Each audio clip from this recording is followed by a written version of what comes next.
آله وصحبه أجمعين وبعد السلام عليكم ورحمة الله وبركاته. Matenda amajivuga Allah subhanahu wa ta'ala tumusaba sokusasira ebyengana emirembe wekitibwa nabbi waffe Muhammad sallallahu alayhi wa sallama n'abantu b'ennyumba ye ne basahaba be n'abo abanaamugoberera kutuusa olunaku olw'enkomerero. Kutira omwoyo gwange n'egyammwe okubeera nga tutya Allah subhanahu wa ta'ala, nga tukola ebyo Allah subhanahu wa ta'ala bye yatulagira, n'okubeera nga twewala ebyo Allah subhanahu wa ta'ala bye yatuziiza okukola. Neebaza nange baganda baffe abathuraya olw'okuteekateeka omusomo ogufaanaganako bwe guti, okubeera nti twejjukanya ebigambo bya Allah subhanahu wa ta'ala. Tusaba Allah subhanahu wa ta'ala kino akibateere ku minzaani y'emirimu gyabwe emirungi ku lunaku lw'enkomerero. Uddakiika zino entonotono tujja kuleeta musomo gw'amateeka n'ebiseera ebisinga mu fiqhi baba batusuubiramu kuleeta mateeka nti kino kiramula bwe kiti, kino kiramula bwe kiti. Naye omusomo omugonvugonvu gwe tujja okwejjukanyako gwe musomo ogw'okulamula kw'obusiraamu ku music alamulwa atya mu busiraamu. Olwaleero we tuli ku mulembe nga tewali mukolo okujjako nga guno ogutegekeddwa mu muzikiti wano, okujjako nga gulina okubeerako music, kebeere graduation party, kakubeere kwanjula. Olwaleero we tuli music yemu ku bizinesi ezisinga okubeera ez'amaanyi era ezifuna ssente empitirivu. Bapromota ba music bagagga nnyo olwaleero we twogerera, abayimbi bennyini bagagga nnyo olwaleero we twogerera, oba oli awo n'abatunda music abamusaasaanya. Olwaleero bw'otunda mu kibuga wakati ebizimbe ebisinga amaduuka abaali bagakoleramu baavaamu dda ne bagabalekera aba music be basinga okukola sente nyingi. Naye obusiraamu tebulina kintu kye bwalekaawo ttayo okujjako nga butubuulidde obulungi obukirimu era nga butubuulidde n'obubi obukirimu. N'olwekyo kyenvudde njagala mu ddakiika zino tubeere nga tulaba Allah subhanahu wa ta'ala ayogera ki ku music oyo asaasaanya ennyo bw'atyo. Omubaka Muhammad sallallahu alayhi wasallam ayogera ki ku music awamu n'ebigambo by'abamanyi enkuyanja bye baayogera ku music. Emikolo mingi gye tubaddeko egy'abasiraamu nga bagulira ddala kati abayimbi ne bajja ne babeerawo. Oli naakwata millions 3 n'agula abayimbi 2 bokka, buli omu $1.5 million ne bajja ne babeerawo. Era tukitwala olwaleero nti omukolo teguyinza kutambula era teguyinza kunyuma okujjako nga gubaddeko music. Allah subhanahu wa ta'ala atugamba mu Qur'ani, wa minan nasi man yashtari lahu alhadith liyudilla an sabilillah. Suratul Luqman memuli aya gyensose kusoma. Allah subhanahu wa ta'ala agamba nti wa minan nas, ne mu bantu, man yashtari lahu alhadith, mulimu abagula lahu alhadith bye bintu emboozi eteyina mugaso gwonna, ebuzaabuza, etwala obudde, ezikiriza. Mulimu abantu abagigula liyudillu an sabilillah, babule bave ku kkubo lya Allah subhanahu wa ta'ala. Kana Abdullah ibn Mas'ud radiyallahu anhu yuqsim billahi thalatha. Abdullah ibn Mas'ud sahabi wa nabbi buli yasomanga aya eyo ng'alayira emirundi 3 qailan ng'agamba wallahi alladhi la ilaha illa huwa inna almurada biqawlihi ta'ala lahu alhadith huwa alghina. Ng'agamba nti wallahi ndayira Allah awatali asinzibwa mu mazima okujjako ye, Allah kye yali agenderera mu lahu alhadith, mu mboozi ezibuzaabuza, ezizikiriza, ezitwala ebiseera, yali ategeezaamu alghina, nyimba. Nti mu bantu mulimu abagula ennyimba ne zibabuza ne zibajja ku kkubo lya Allah subhanahu wa ta'ala. Mu aya endala eri mu suratu Isra'i aya y'enkaaga mu nnya, Allah subhanahu wa ta'ala yagamba wastafziz man istata'ta minhum bisawtik واجلب عليهم بخيلك ورجلك وشاركهم في الأموال والأولاد وعدهم وما يعدهم الشيطان إلا غرورا.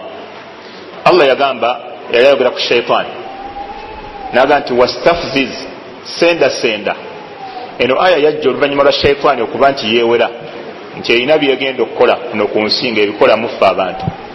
Kati Allah subhanahu wa ta'ala nagikkiriza nagiga nti genda okole byoyagala. Mu byeyagiragira byeyagikkiriza okukola yagigamba nti wastafziz man istata'ta minhum bisawtika, genda osende okoowoole oyo yonna gw'onooba oyagadde ng'okozesa eddoboozi lyo.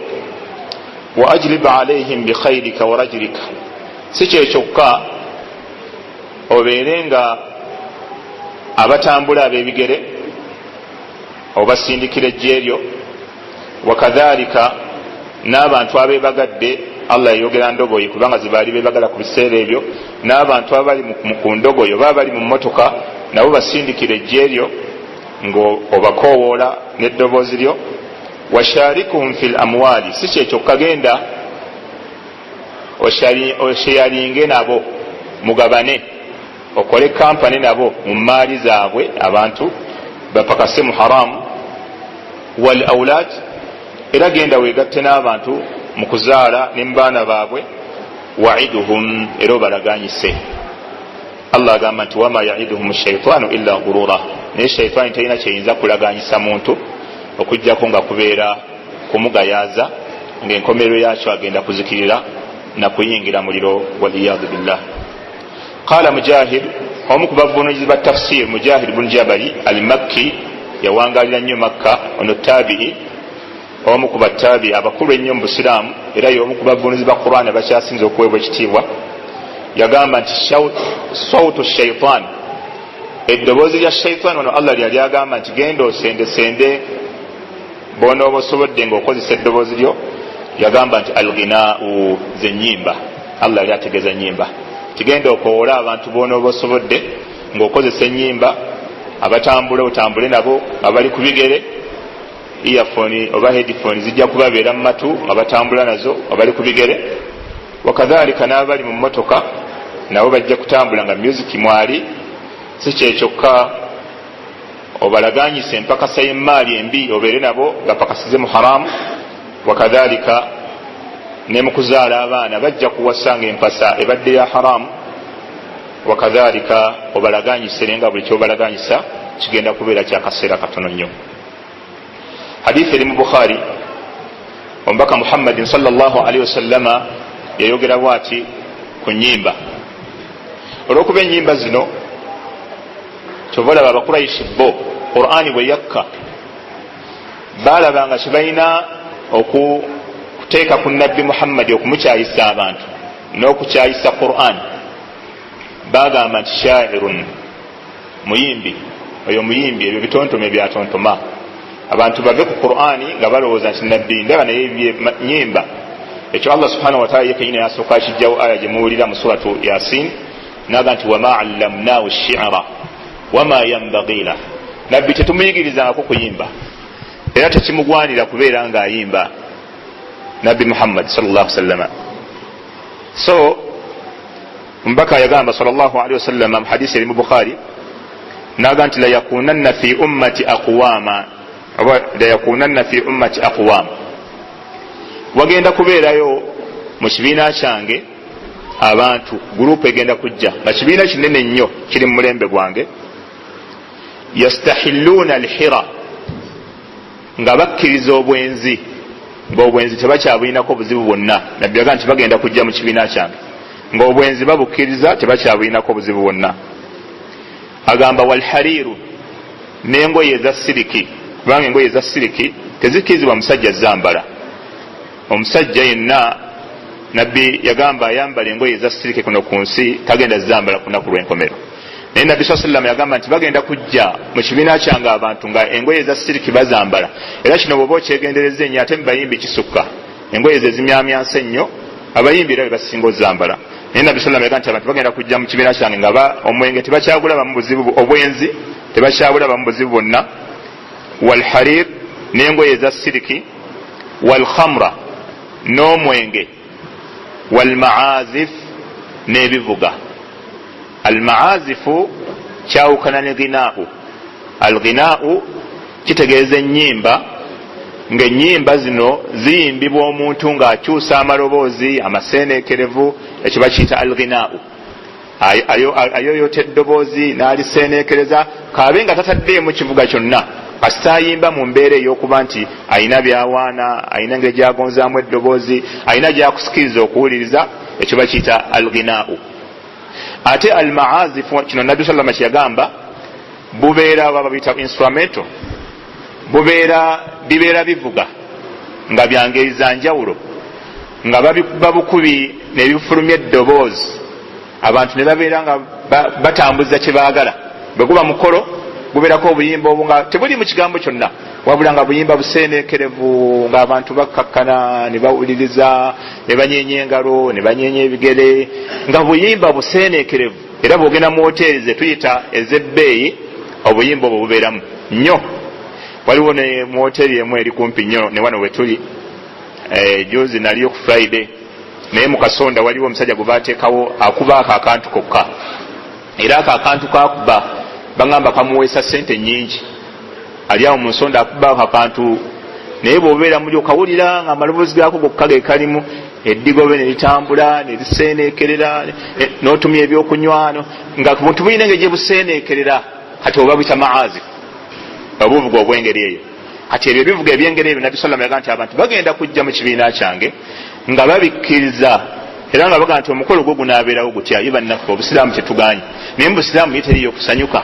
Kati ka music ako akaseeneekerevu, akatwaliriza obudde, akawummuza ebirowoozo, kalina buzibu ki? Hadisi eri mu Bukhari kiraga nti ntuufu nnyo. Nabbi sallallahu alaihi wasallam yagaa nti bagenda kukkiriza ebivuga nga bagamba tebikyalina buzibu.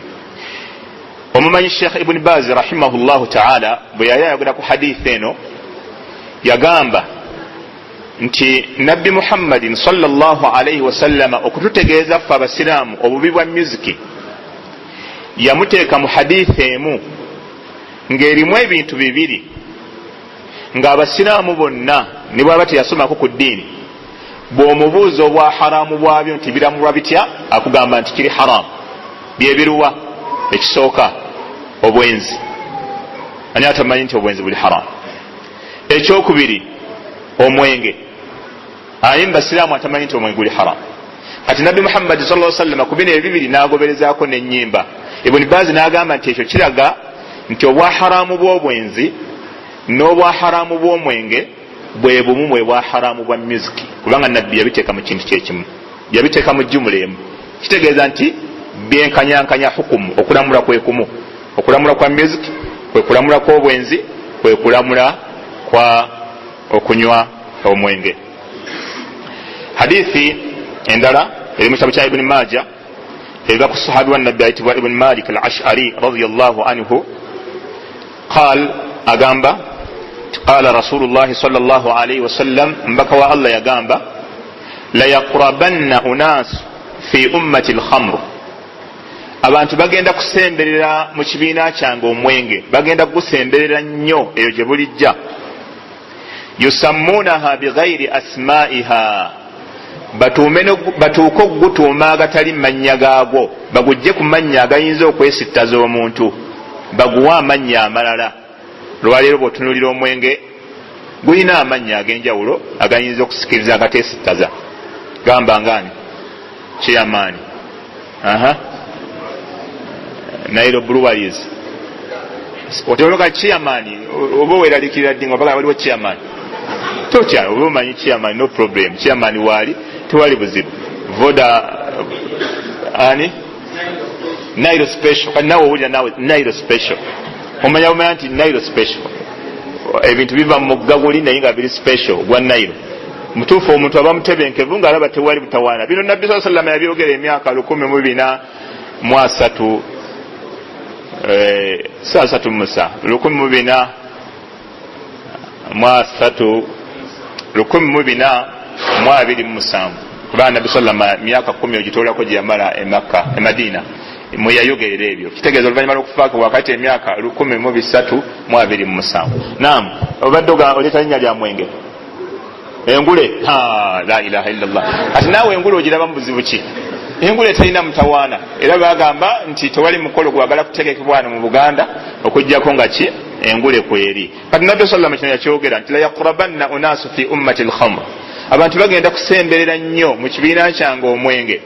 yusammunaha bighairi asma'iha, batandike n'okugutuuma amannya naye nga si ge mannya gaagwo. agamba nti ya'zifu ala ru'usiha bil ma'azifu, nga ne buli wababeera ku mitwe gyabwe kukommonterwako emirere, bandi, music nga gwe nayogeddeko. agamba nti naye ebyembi wal mughanniyat yakhsifu bihim al-ard wa yaj'alu minhum qiradatan wa khanazira. nabbi sallallahu alaihi wasallam nti wal mughanniyat, n'abayimbi abakyala, yakhsifu bihim al-ard, ekiseera kigenda kutuuka gye bulijja Allah abamizise ettaka. almasku kitegeeza omuntu nga mulamu Allah subhanahu wa ta'ala n'amumizisa ettaka nga bwe yayogera ku Karuna, fakhsafna bihi wa bidarihi al-ard, ne tumumizisa n'amayumba ke n'ebyobugagga bw'ettaka. Karuna teyamala kufa okuyingira mu ttaka, yayingira mulamu n'atandika okukka. Allah yagamba, nabbi sallallahu alaihi wasallam agamba nti bagenda kutuuka abayimbi Allah abamizise ettaka oba okubasangulako ebifaananyi byabwe bino ebyobuntu. wayaj'alu minhum qiradatan wa khanazir, Allah abafuula enkobe, abalala agenda kubafuula mbizzi gye bulijja abayimbi. ekyo kigenda kutuukirira ku mulembe guno gw'omubaka Muhammadi sallallahu alaihi wasallama. mu hadisi endala era eri mu kitabo kya Ibn Abi Dunya ne Abi Nu'aym, hadithi hasanun, abamanyi bonna baga hadisi nnungi. nabbi sallallahu alaihi wasallama yagamba nti yumsahu qaumun min hadhihi al-umma fi akhir az-zamani, ku nkomerero y'omulembe guno waliwo gurupu y'abantu egenda kumizisibwa ettaka, egenda kusangulwako ebifaananyi byabwe ebyobuntu ebimanyikiddwa ku nkomerero y'omulembe nga muno mwe tuli. agamba nga ekifaananyi kye baddizibwamu oluvannyuma lw'okugibwako ekyobuntu qiradatan wa khanazira, nga Allah abawaamu kifaananyi kya nkobe na kyambizzi. ekyo ekifaananyi ky'enkobe n'ekyembizzi Allah yajja akikozesa okuva edda. waliwo emirembe egyasooka nga bajemeranga Allah n'abambaza ekifaananyi ky'enkobe, wayitanga ennaku 3 n'abazikiriza n'abajjawo. abalala yabambazanga kifaananyi kya mbizzi ne wayitanga ennaku 3 n'abasaanyaawo ne bafa. kati Allah agamba nti n'abayimbi gye bujja Allah agenda bajjako ebifaananyi by'obuntu, abateekeko ebifaananyi eby'embizzi n'enkobe. qaalu ya rasulallah, basahaba kyabayitirako ekyo ekigambo ne bavuga nti owange omubaka wa Allah, alaysa yashhaduna an la ilaha illa Allah wa anna Muhammada rasulullah, abantu abo bagenda kubeera tebakakasa nti Allah ali omu ne nabbi Muhammadi mubaka we. amakulu abantu abo mu bufunze tebagenda kubeera basiraamu. olwayo wetwogerera waliwo abayimbi abasiraamu bangi nnyo era bagagga bazibu nnyo. abamu n'amannya gaabwe ag'abasiraamu bagakyusa ne beetuuma amannya ag'emirimu. kati kino basahaba bakibuuza ti nabbi abayimbi abo boyogerako abagenda okwambazibwa ekifaananyi eky'embizzi n'ekyenkobe bagenda kubeera si basiraamu nga tebakakasa Allah na mubaka Muhammadin sallallahu alaihi wasallama? qaala bala, nabbi n'aga nti ate lwaki? bagenda kubeera bakkiriza Allah era bagenda kubeera bakkiriza n'omubaka Muhammad sallallahu alaihi wasallama. agamba si kyekyo mu kimwogedde, agamba nti wayasumuuna, bagenda kuba n'okukola ki? n'okusiiba, basiiba nga bwe mwasiibye. wayusalluuna, nga n'okusaala basaala. wayahujjuuna, nga ne hujja bazikola ne bagenda e Makka. era waliwo bahaji abayimbi abakavaayo e Makka emabegakaawo katono, n'erinnya kati alikozesa nnyo mu kusaasaanya ebidongo, abamuyita haji gundi. haji agenda n'akola hijja n'akomawo n'ayongera mu maaso n'okuyimba. nabbi abagamba nti abagenda kubeera bayimba, abayimba abo bagenda kubeera bakkiriza Allah nga basiiba n'okusiiba. wayusalluuna, nga n'okusaala basaala. wayahujjuuna, nga ne hijja bazikola. nakisobola omuvubuka oyo olumu namuyitako, twali tusaala nnyo naye wali wa mukwano, ne mugamba ennyimba z'oyimba ezimu zirimu n'okuwaana Allah enyimba ezimu zirimu n'okuwaana nabbi Muhammad sallallahu alaihi wasallam, naye essaawa eno ne mugambe waffe namasuba naziwulidde nga ziri mu bbaala, ogenda kukola ki ku lunaku lwa kiyama bwe zirijja nga zikuwaako obujulizi? Namuyita atuugera naye babiri weti. So nabbi sallallahu alaihi wasallam agamba nti abantu abo bagenda kubeera bayimba naye nga basaala, nga basiiba, nga bakola ne hijja. Nabbi Muhammad sallallahu alaihi wasallam qaalu fama baluhum, ne bamugamba nti ya Rasulallah, ate kati obuzibu bugenda kuba ki? Kyekigenda okuba kibavunaanyizibwa? Kubanga omuntu okusaala kikulu, omuntu okubanga asiiba kikulu, omuntu okubanga akola hijja akkiriza ne Allah, obuzibu bugenda kuva ku kyati bambazibwa ebifaananyi by'embizi n'enkobe. Nabbi n'abagamba nti ittakhadhu almaazifa, baddira ennyimba, maazifa ebiguba ne batandika okubikuba, waddufuufu kino nno abamu bakivunulamu mataali, walkainaati, kainaati zibeera nnyimba, bamanya basinga bakivunulamu nnyimba nti bayimbanga. Fabaatu ala shurbihim, ne beebaka nga beebakira ku ebyo, beebakira ku nnyimba, beebakira ku bidongo. Walahum fabaatu ala shurbihim walahum fa asbahu, ne beebakira ku nnyimba ne bakeeza ku makya. Wakad masahu qiradatan wa khanazira, baligenda okukeesa ku makya nga Allah amaze okubajjako ebifaananyi by'obuntu nga bambazze ebyenkobe n'ebyembizzi. Ekigambo ky'ennyimba, omubaka Muhammadin sallallahu alaihi wasallama, ebyo byebimu ku bigambo ebitono bye yayogera ku nnyimba.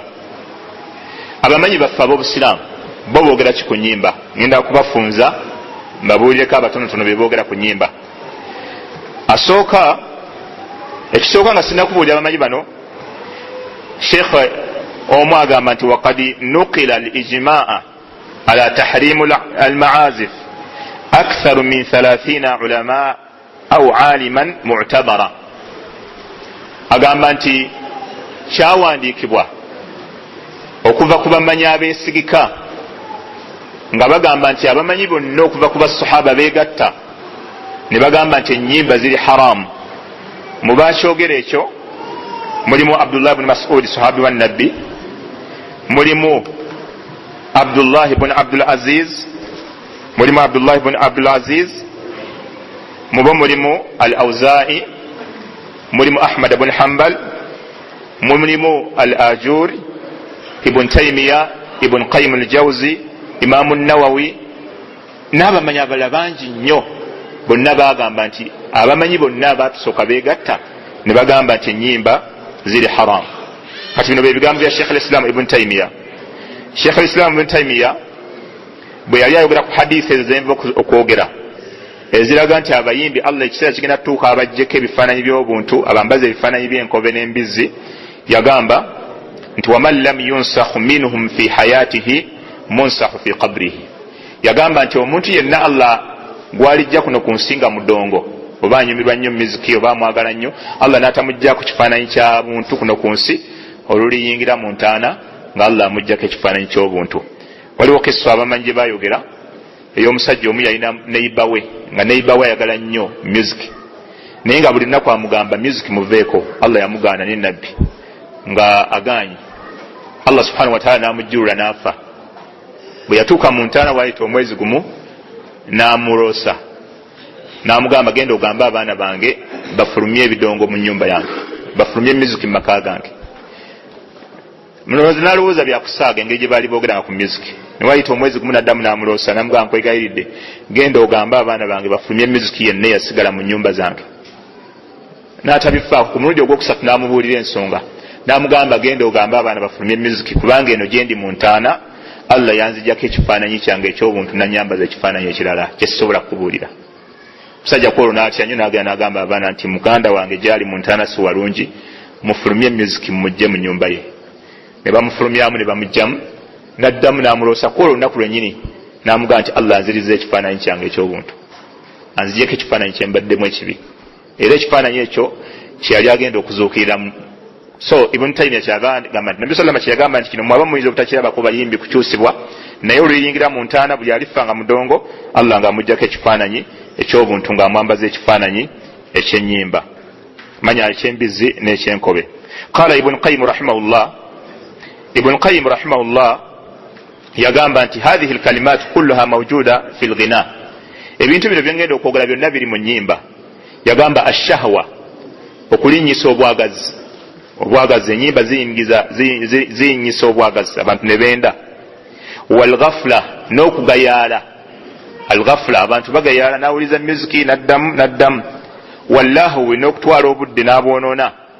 Wal'irad an dhikrillah, n'abantu okuva ku Allah, okuva ku Qur'an. Music ajja abantu ku Qur'an. Abamanyi abalala dakiika zino batandise okuzindaga wadde be bandyaza amanyiza ze baŋŋambye somesa size zino zibandaga kati, naye kanfunze nange. Waqala rahimahullah, Imaamu Ibn Qayyim yayogera ekigambo kino kinene, yagamba nti mafasidul ghina, obubi bw'ennyimba kathira, bungi nnyo. Wafiiha, mubo mafsidataini azimataini, mulimu ebyonoono bibiri ebinene mu nnyimba. N'agamba ekisooka, alghinau yasuddu an dhikri llahi ta'ala, ennyimba zijja omuntu ku Allah n'okumwerabiza Allah subhanahu wa ta'ala. Olw'obujulizi, omu ku baakulembera ayitibwa Haaka agamba annahu qaala alghinau, yaga nti ennyimba mufsidatun lilqalb, zoonoona omutima gw'omuntu, muskhitatun lirabbi, zissa obusungu bwa Allah ku muntu. N'asoma etteeka nga Allah aga nti istahwadha alaihim shaitan, shaitaani yababuutikira abantu b'ennyimba, fansahum dhikra Allah, nebeerabiza okujjukira Allah. Ulaika hizbu shaitaani, abo nno kyekibinja kya shaitaani. Ala inna hizba shaitaani humul khasirun, abaffe mazima ekibinja kya shaitaani be bagenda okufaafaaganirwa. Kyobola Sheikh Islam Ibn Taymiyyah yaga nti ebintu bibiri tebisobola kwegatta mu mutima gw'omuntu, ennyimba ne Qur'an, ekimu kisangulamu kinne waakyo. Omuntu bw'aba ayagala music, Qur'an ng'agisiibula, bw'aba ayagala Qur'an, music agisiibule, kubanga ebibiri tebisobola kwegatta mu mutima gw'omusiraamu n'abeera ng'abitambuza byombi. Ekyonoono ekyokubiri ekiri mu nnyimba, yagamba nti alghinau yushiru shahawat, ennyimba zirinyisa obwagazi bw'omuntu fi nufusi, mitima gy'abantu.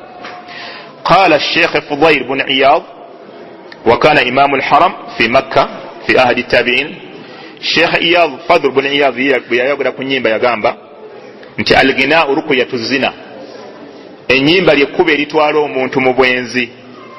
Idha ghana al-insanu zana, omuntu bw'ayimba ateekwa okwenda, au tamanna, oba yeegomba okubeera nga ayenda. Era olwaliro bw'otunuulira endwadde ez'amaanyi ezisinga okuyita mu bwenzi, mu bayimbi okubatta subhanallah zibattira ku level ku gundi nnene nnyo nnyo nnyo. Ebigambo by'abamanyi byali biddira ebisembayo, Imaamu Shafi'i naye kankubula ebigambo byayogera ku nnyimba, ekiki ekinene nno kyayogera ku nnyimba muyinza obutakisobola. Yagamba nti alghinau manba'ul bala'i, ennyimba y'ensibuko y'ebizibu byonna bye tulimu muno mu nsi muno. Ennyimba z'ensibuko by'ebizibu bye tulimu ku nsi kuno. Naga nti fa idha aradtum qadaa'u ala albala, bwe muba mwagala okumalawo ebizibu bye tulimu mu nsi muno. Yawa amagezi simanyi oba tunaafunayo omuvubuka omwana agasobola. Yagamba nti faqta'u riqaba almughinnina walmughanniyati hum alladhina yufsiduna al-umma, mugende nga mutemako ensingo z'abayimbi abasajja n'abakazi.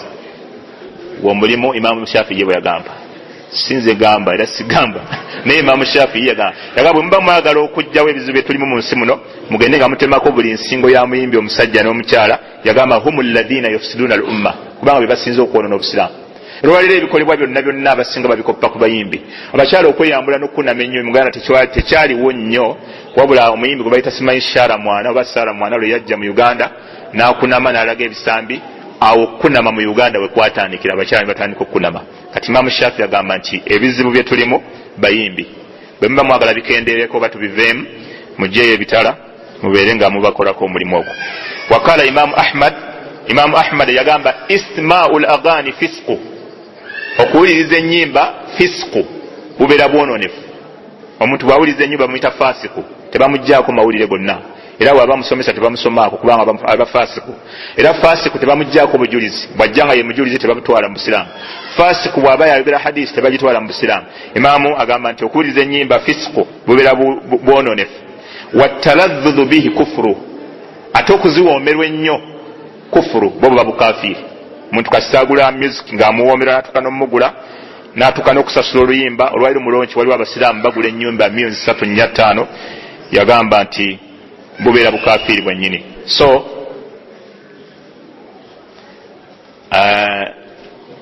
Sheikh al-Islam Ibn Taymiyyah yayogera ebigambo bingi nekino kankyogere.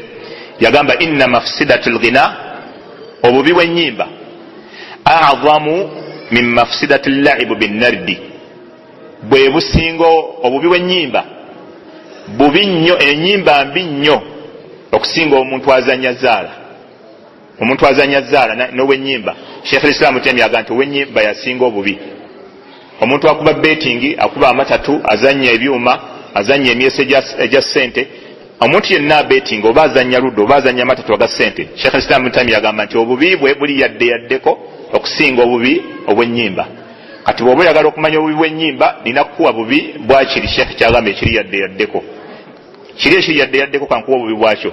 Nabbi Muhammad sallallahu alaihi wasallam yagamba nti man la'iba bin nardi, riwaya endala yagamba nti man la'iba bin nardashir. Nardashir kigambo kya Lufarisi, naye nabbi yakyogera bw'atyo kubanga Abafarisi be baleeta omuzannyo ogwo ne guyingira mu Busiraamu Bawarabu. Omuzannyo ogwo banyenyanga bunyenya kantu ne bavuunika, oli n'ateekawo ssente ne bavuunula n'oli aba ne bakulya. Nabbi yagamba nti man la'iba bin nardashir, omuntu bw'azannya omuzannyo ogwo fakaannama ghamasa yadahu fi lahmi al-khinziri wa dami, abanga atadde omukono gwe mu nnyama y'embizi n'omusaayi gwayo. Makulu ekidirira kuba kulya. Omuntu azanya zaala abanga alidde embizi, abanga alidde omusaayi gw'embizi. Riwaya endala yagamba Nabbi sallallahu alaihi wasallam man la'iba bin nardi faqad asa Allah wa rasulahu, omuntu azanya zaala aba amaze okujeemera Allah n'omubaka Muhammad sallallahu alaihi wasallam. Ate nga Allah yagamba nti wama kana limu'minin wala mu'mina idha qada Allah wa rasuluhu amra an yakuna lahum al-khiyaratu min amrihim wa man ya'si Allah wa rasulahu faqad dhalla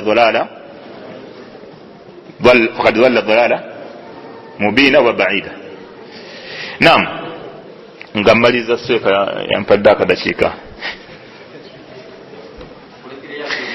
Sheikh agamba nga tumaliriza, qala Yazid ibn Walid, ono mmanyi bamita Yazid ibn Walid, yagamba iyyakum wal aghani, mbewaze ennyimba, fa innahu yanqusu al-hayaa, kubanga ennyimba zikendeeza ensonyi, zimaliramu ddala ensonyi mu muntu. Ennyimba zimaliramu ddala ensonyi mu muntu. Ababeera ku mikolo gy'okwanjula mujje mulaba abantu abakyala abakulu be baleeta basenga b'abaana, senga b'abaana myaka 87 nga n'amagumba tegakyasobola wadde okugira bwe gati, n'abiibyane yenyigaano nowa music n'ayogerera n'agamba kendeeza ojja kutumenyera jjajja, kendeeza naye okwo konna kunaabuuka nsonyi. Omuyimbi asobola okulinnya ng'omuyimbi alina emyaka 6 n'ayimba n'alinnya ku stage n'akunamira abantu, ebisambi bibeerere n'azina nga bwabikubako bw'ati n'akola. Ensonyi ziggweramu ddala mu muyimbi.